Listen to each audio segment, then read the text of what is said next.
Muy bien, muy buenos días y feliz viernes a todos. Anteriormente hablamos sobre el diagnóstico clínico, etiologías y los estudios auxiliares o sociales necesarios para el diagnóstico y clasificación de cataratas congénitas. Hoy continuamos con el tratamiento y manejo de pacientes pediátricos con cataratas congénitas. Bueno. am, Bueno, el tratamiento de la catarata congénita continúa siendo en la actualidad controvertido y en ocasiones no plenamente satisfactorio, lo cual representa un desafío para el oftalmólogo en el intento de conseguir la transparencia del eje visual y obtener el mejor resultado óptico para así reducir o evitar la ambbliopía. El periodo crítico para el desarrollo del reflejo de fijación es entre las 6 semanas y los 6 meses de edad.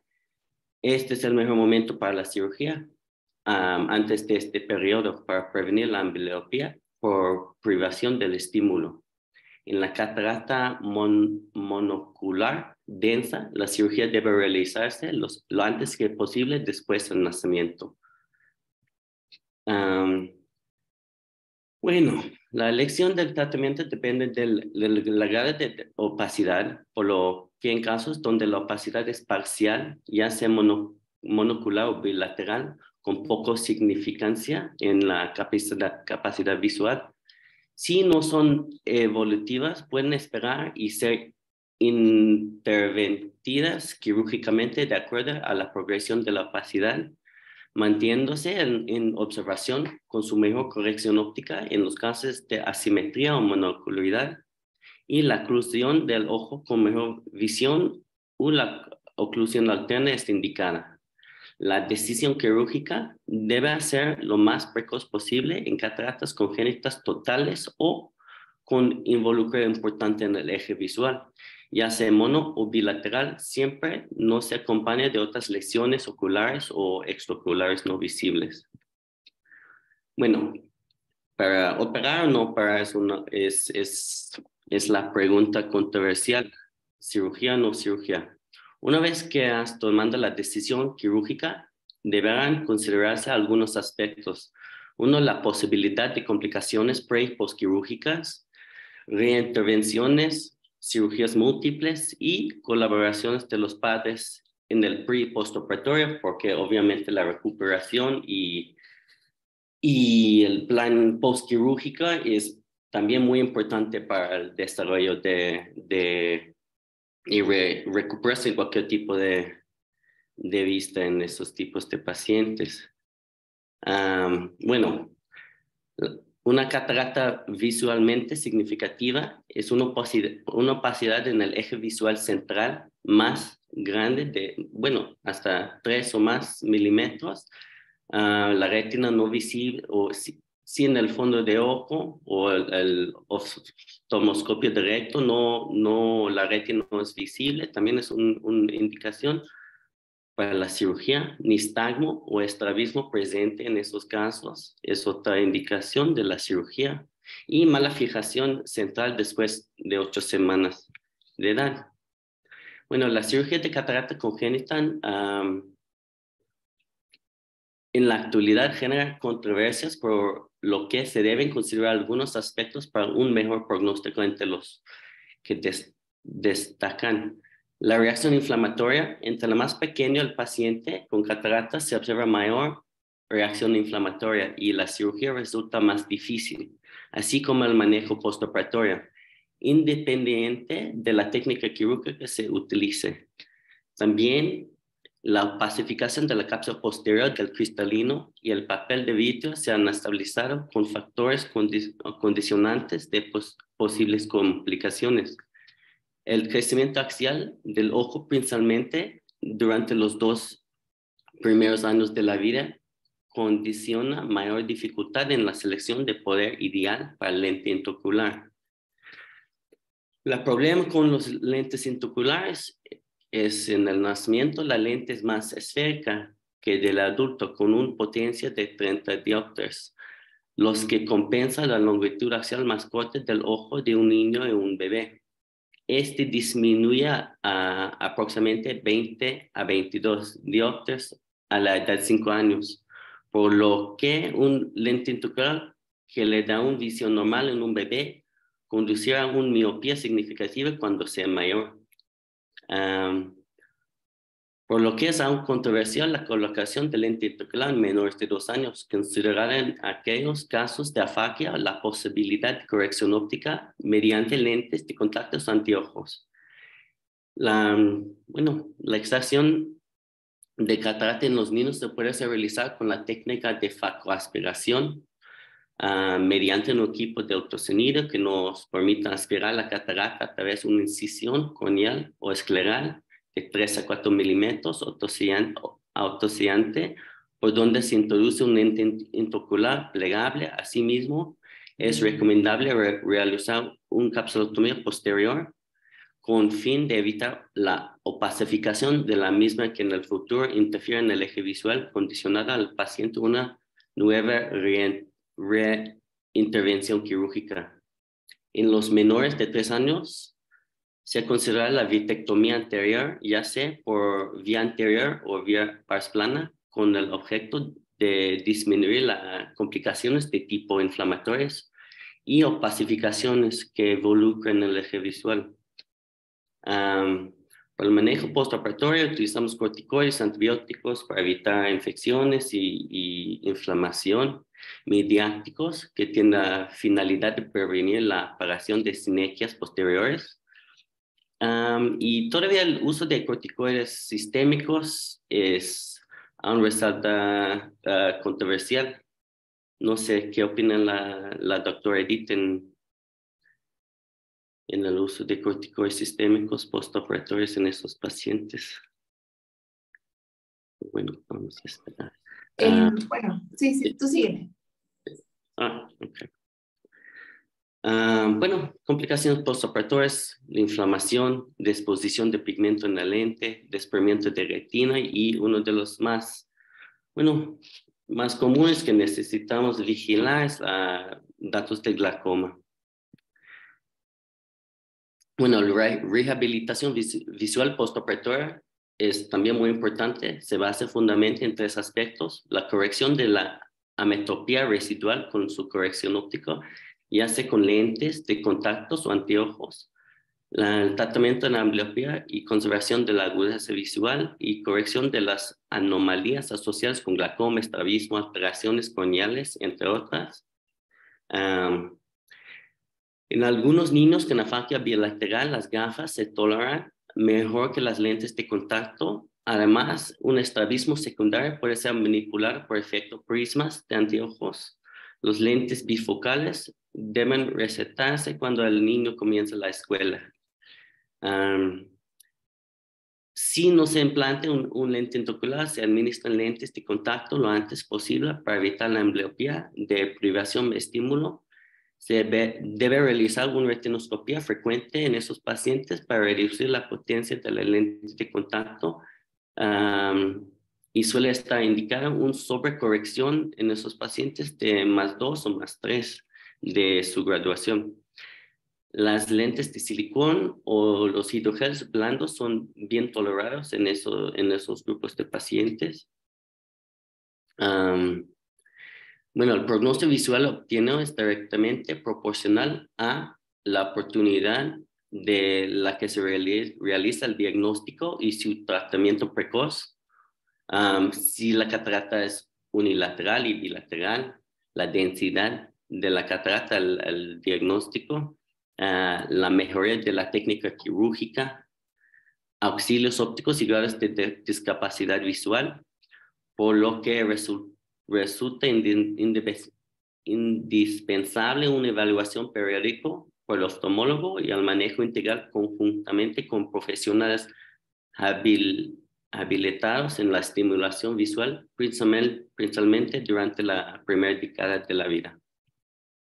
Y aquí, bueno, unos ejemplos de diferentes tipos de catarata. Aquí tenemos una catarata membranoso, lamelar, nuclear, un total, una por secundaria, una infección de, maternal de rubela, el uso de anfetaminas, un tipo estructural y piramidal y el gota de aceite posterior al lentículas y ya. Algunas preguntas o no sé si la doctora tiene comentarios o quieres agregar algo. Sí, David, ¿podemos regresar a la página anterior donde estabas diciéndome del corticoide? ¿Por dónde, doctora? Aquí. Bueno, espérame, ya te pasaste, creo. Bueno, ahí en la anterior, ahí, no, la que sigue. ¿Atrás o? Ajá, otra más.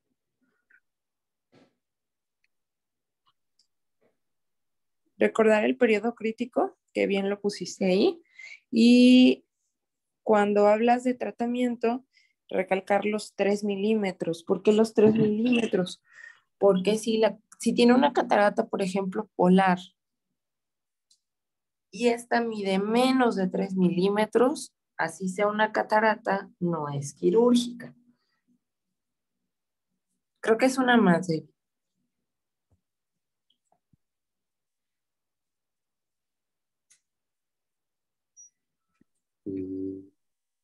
Aquí.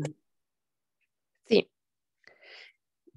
las 6 semanas que pusiste, pues efectivamente son fundamentales. Entre esas 6 semanas hay que programar al paciente para evitar el desarrollo de ambliopía. Normalmente, pues como son bebés que nacen con este problema, te das cuenta que no solamente es el cristalino el que nace con afectaciones, muchas veces el fondo de ojo también presenta alteraciones, ¿sí? Entonces aquí muy importante las características que puso David, opacidad del eje visual central, que estaríamos hablando, por ejemplo, una nuclear, y ahorita pusiste algunos tipos donde si se opaca el eje, pues obviamente estaríamos hablando que es mayor de 3 milímetros. 3 milímetros lo manejamos cuando son polares, que son medibles totalmente. Cuando los vemos con el directo, vamos a ver que el reflejo rojo se ve alterado, que presenta algunos cambios, no ves bien ese reflejo y estaríamos hablando de la afectación o la opacidad del eje visual central. Esto te va a propiciar cuando el niño ya tenga un poco más de desarrollo, que tenga su nistagmus, que tenga su estrabismo, que tenga mala fijación, ¿sí? Por eso es que hablamos que debe ser pronto el tratamiento quirúrgico para que trate de, por factores naturales, no desarrollar ninguna de estas cuestiones. La que sigue, David. La reacción inflamatoria, pues bueno, obviamente los niños, todos saben, no se inflaman, se incendian, así es que los corticoides sí o sí. Hace poquito hubo un caso que comentamos con Andrés, donde se discutía ahí un poquito si mandarle o no corticoides a la paciente. En el caso de esa paciente no era efectivamente por catarata, era por un traumatismo. Le digo, sí, sí enviar. Y sucedió que la mamá no le dio el corticoide como debía y la paciente llegó con un cuadro de una iridociclitis. Entonces, así de simple se inflaman los niños. La opacidad de la cápsula posterior, pues efectivamente es algo que se tiene que manejar dentro de la misma cirugía. Por eso es que en la cirugía hacemos el procedimiento con una capsulotomía anterior y posterior. Y efectivamente una vitrectomía central. ¿Por qué? Porque el vitrio sí te da muchos factores de riesgo a un glaucoma. Así es que si tienes buen manejo de esta zona, vas a evitar el glaucoma. Y el crecimiento axial del ojo, ese es lo que el doctor normalmente cuando han rotado con él, les dice que los pacientes con catarata congénita tienen un chip miópico. Ese es el chip miópico, ¿sí? Ese crecimiento que está describiendo David. Por eso es que calcular el lente a veces es tan difícil en estos pacientes. Siempre recordar los rangos por edad. Uno va a estimar el rango por edad y siempre valorando el ojo contralateral. Si hay diferencias significativas de tamaño, pues a lo mejor te esperas un poquito y lo manejas con lente de contacto para lograr la estabilidad del crecimiento de ese ojo, pero que ya vaya teniendo fijación, no dejarlo sin nada.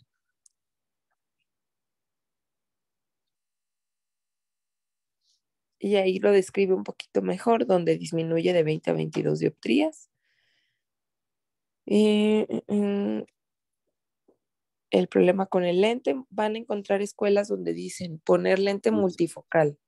Si hablamos de lentes multifocales en niños, hay artículos, hay casos donde ustedes pueden decir, pues sí, le ha ido bien.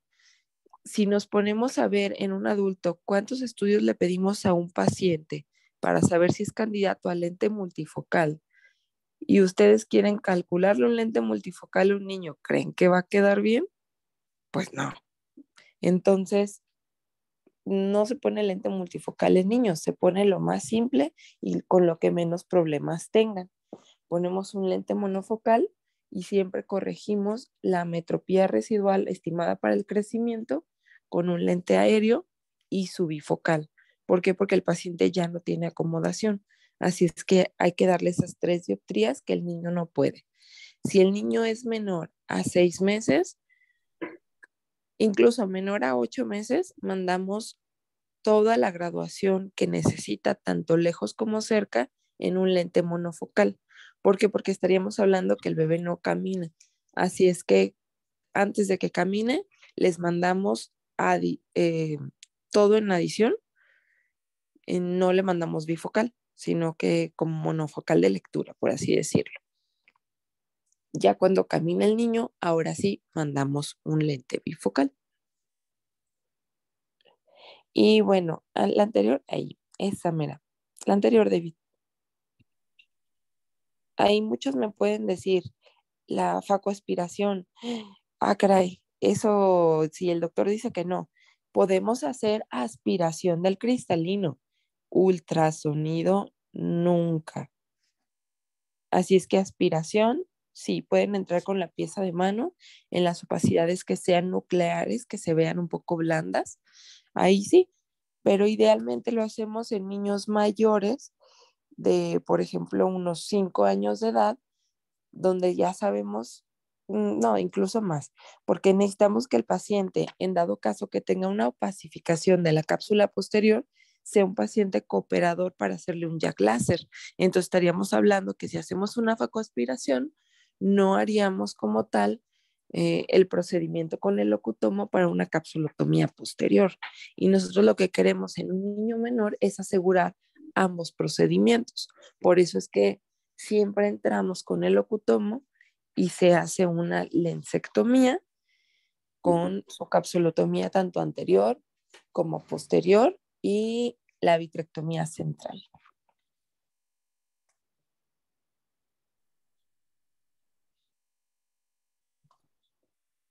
Ya completamos que el corticoide sí o sí se tiene que enviar. El midriático, bueno, es valorable de paciente a paciente. Si vemos que el niño se está inflamando mucho, mandamos el TP.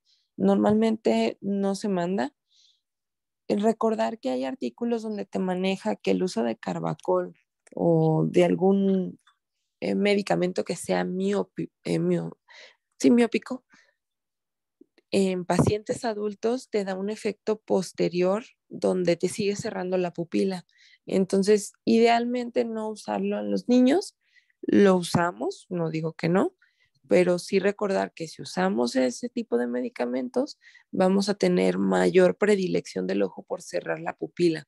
Así es que son los casos que normalmente van a ver que sí requieren de un midriático para fin de lograr que la pupila abra igual que la del otro ojo en el periodo posoperatorio inmediato. Y pues no es controversial el uso de corticoides, se tiene que enviar el uso de corticoides.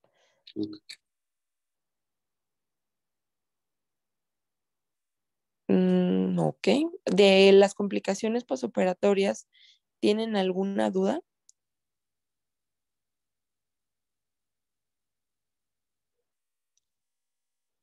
Sí, doctora, una duda.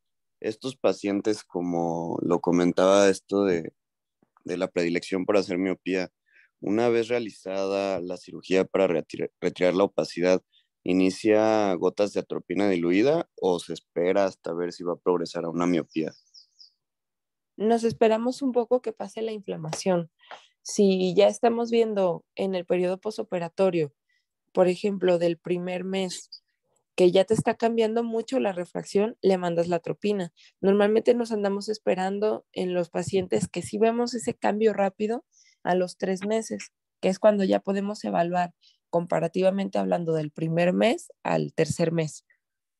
No me ha tocado ningún paciente que en un corto periodo haga ese cambio tan importante.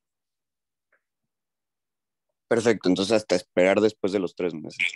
Sí, que ya se calmó el cuadro. Buenísimo, gracias. De nada.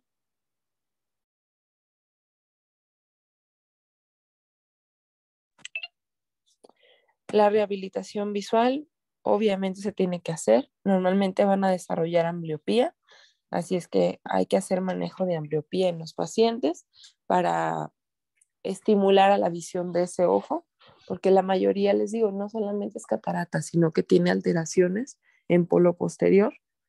Así es que son niños que por default tienen mala visión.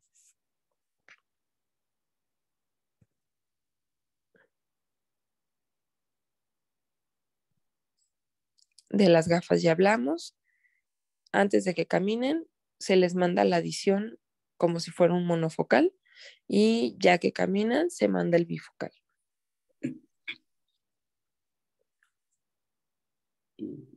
Y si están muy pequeños y se quedaron a faco, pues dejamos un lente de contacto. Y ahí obviamente también se maneja la adición del paciente y lo de lejos, ¿eh? Doctora, ¿y a qué edad se decide colocar otra lente intraocular o no? Lo haces en base a el diámetro de la córnea. Si tu paciente ya tiene 9.5 milímetros corneales, pones lente intraocular. Ok, pero ese es de primera instancia, ¿no? O sea, yo me Ajá. refiero, o sea, por ejemplo, a los 18, 21 años, ¿hay que cambiar el lente o no? Tú dices cambiarlo por default, el Ajá, lente exacto. intraocular, perdón. Sí. En- Normalmente sí quedan bien. Si estamos hablando que es un paciente donde lo calcularon para la himetropía, al momento de ponerle lente o le dejaron un residual muy pequeño, te vas a dar cuenta que en un periodo a lo mejor de un año ya va a traer una miopía de unas 3 dioptrías o cuestión así. Entonces estarías hablando que el desarrollo del niño se va a ver un poco más difícil. Ahí podrías valorar el recambio del lente intraocular, Ok, o sea, no hay una edad, ¿no? O sea, es dependiendo de cómo dependiendo de su refracción. evalúa, ajá, cómo evolucione la refracción, ¿no? Ah, ok, Sí, gracias. de nada. Y pues bueno, lo que les comentaba ahorita, cuándo poner o no poner lente intraocular, cuando sabemos que tenemos un diámetro corneal de 9.5 milímetros. Si ya tiene ese número, ponemos lente intraocular. Si es menor, lo dejamos a faco y se coloca lente de contacto en vigilancia de que el ojo crezca.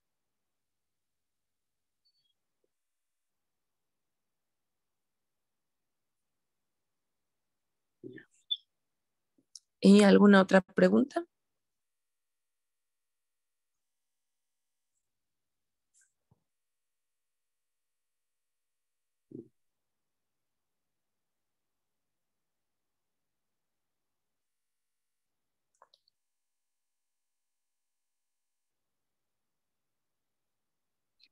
¿Alguna otra pregunta? No. Bueno, David les buscó imágenes muy bonitas que había en varios libros Esas imágenes, si se dan cuenta, todas las cataratas son diferentes. La variedad de la presentación de catarata en un paciente pediátrico es muy amplia, así es que se van a dar cuenta que hay veces que es difícil clasificarlas Sí. y muchas veces hay que buscar la patología de base. Si está asociado a un TORCH, ¿cuál fue el trasfondo?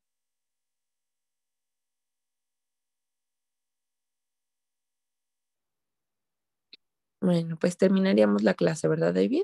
Sí, doctor. Ok. Bueno, que tengan buen día.